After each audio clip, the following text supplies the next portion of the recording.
कभी सोचा है कि नाकामी कामयाबी की पहली सीढ़ी कैसे बन सकती है?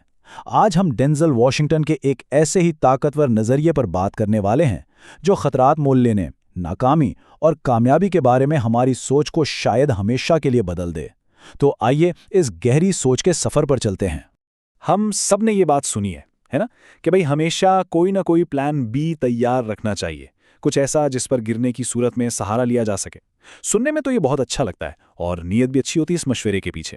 लेकिन क्या कभी ये सोचा है कि कहीं यही महफूज रास्ता हमें हमारी असल मंजिल तक पहुंचने से रोक तो नहीं रहा? डेंजल वॉशिंगटन का मानना है कि यही हिफाजती जाल, यही प्लान बी असल में हमारी सबसे बड़ी रुकावट है। ये हमें वो छलांग लगाने ही नहीं देता जो हमारी जिंदगी बदल सकती है। आइए देखते हैं कैसे।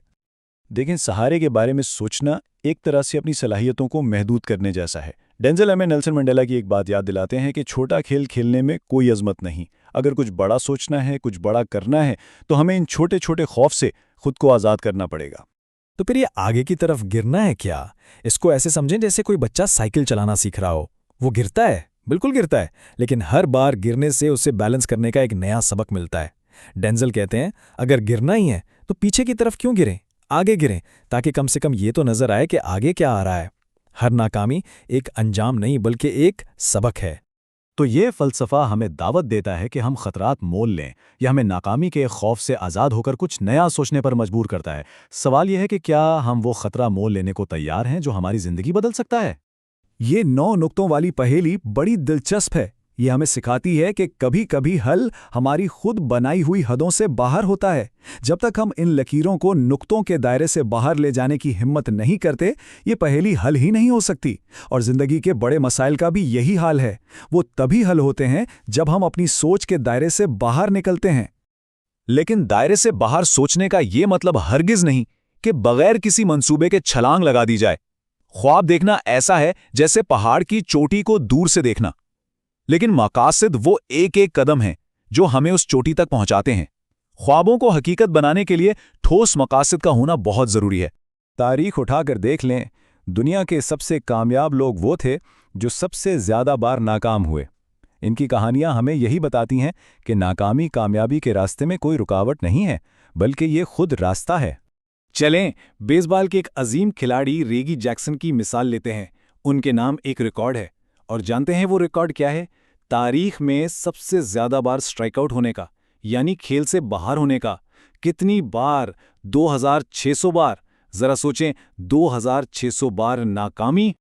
लेकिन दुनिया उन्हें उनकी 2600 नाकामियों की वजह से नहीं जानती, बल्कि उनके शानदार होम रन्स के लिए याद रखती है। ये हमें याद दिलाता है कि हमारी नाकामियों को कोई याद नहीं रखेगा, सिर्फ हमारी कामयाबियों को। तो फिर नाकाम होने से घबराना कैसा? या फिर थॉमस एडिसन को ही देख लें। लाइट बल्ब इजाद करने से पहले वो 1000 बार नाकाम हुए थे। 1000 बार। जरा तसव्वुर करें अगर वो 999 कोशिश के बाद हिम्मत हार जाते। एडिसन ने हमें सिखाया कि हर नाकामी एक सबक है। उनके लिए हर नाकाम कोशिश एक तरीका था ये जानने का कि कौन सा रास्ता काम नहीं करेगा। हर नहीं उन्हें दुरुस्त हाँ के और करीब ला रहा था।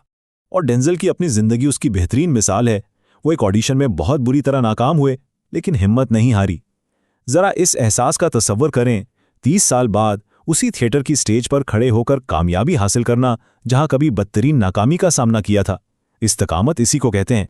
तो खुद से ये सवाल पूछना बनता है, अगर हम नाकाम नहीं हो रहे तो क्या हम वाकई अपनी पूरी सलाहियत के साथ कोशिश भी करें या सिर्फ महफूज खेल खेल रहे हैं? जब हम नाकामी के खौफ से आज़ाद हो जाते हैं ना, तभी हम अपनी जिंदगी के असल मकसद के बारे में सोच पाते हैं। और ये मकसद सिर्फ ज़ाती कामयाबी हासिल करना नहीं, बल्कि इससे कहीं बड़ा है। एक लम्हे के लिए सोचें, कोई शख्स अपने बिस्तरे मर्ग पर है और वो अकेला नहीं है।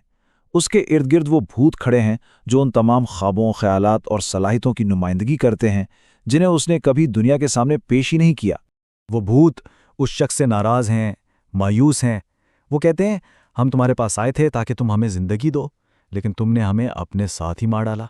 क्या हम में से कोई चाहेगा कि उसकी बेहतरीन सलाहियतें उसके साथ ही दफन हो जाएं? वो किताब जो लिखी नहीं गई, वो कारोबार जो शुरू नहीं हुआ, वो हुनर जो सीखा नहीं गया, हमारे इर्द गिर्द कितने भूत होंगे? ये सवाल हमें अपने आज पर, अपने हाल पर गौर करने पर मजबूर करता है। असल दौलत ये नहीं कि हमारे पास क्या है, बल्कि ये है कि हम उससे करते क्या हैं। किसी की तरफ एक मुस्कुराहट, किसी ज़रूरतमंद के लिए निकाला गया वक्त या अपनी सलाहियत का छोटा सा मुजाहरा भी दुनिया को बेहतर बना सकता है। तो जब सब कुछ खत्म हो जाएगा तो कौन सी चीजें हैं जो वाकई अहमियत रखेंगी? कौन सी चीजें हमारी जिंदगी की असली कहानी सुनाएंगी? जो खतरात मोल लिए गए वो हमारी हिम्मत की कहानी सुनाएंगे। जो रिश्ते बनाए गए वो हमारी मोहब्बत की गवाही देंगे। और जो ईमान दिल में था वो हमारी ताकत का सबूत होगा। यही जिंदगी का असल सरमाया है। ये एक सादा सा उसूल है, गैर मामूली नताइज के लिए गैर मामूली कोशिश की जरूरत होती है। तो आज वो एक कदम उठाएं जो पहले कभी नहीं उठाया। याद रखें, जिंदगी गिराएगी जरूर, लेकिन जब भी गिरें पीछे नहीं, आगे की तरफ गिरें, सीखें और हर बार पहले से ज्यादा मजबूत होकर उठ खड़े हों।